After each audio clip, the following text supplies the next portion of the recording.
We will guide you through how to make a circle timer in Movavi. Quick disclaimer, skipping a single step will affect your final result, so you need to follow this step-by-step guide carefully. If this guide helpful, don't forget to like and subscribe. First, don't forget to comment if you still need our help or want to ask something, and we will reach you as soon as possible.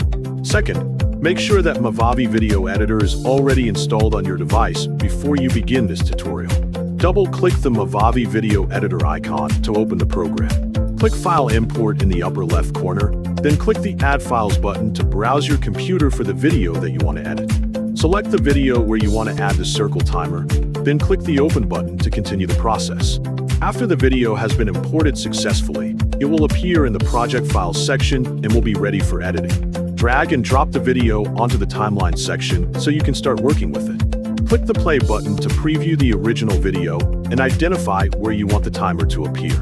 Next, click the Packs menu on the left side to access the available content packs. Then, click the search box in the Packs menu and type timer to display the available timer results. Click Pack Info to view the available timer options included in the selected pack. You will see the intro videos, stickers, and titles categories that contain different timer elements and related assets. Select the Intro Videos category to continue.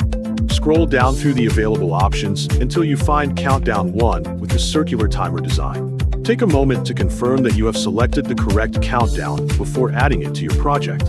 Drag and drop Countdown 1 onto the timeline and place it at the beginning of the video track. If necessary, make sure the timer is positioned correctly on the timeline before continuing to the final preview. Once everything is in place, click the full screen icon to enlarge the preview window and make the result easier to see. Click the play button to preview the final result and confirm that the circle timer appears correctly.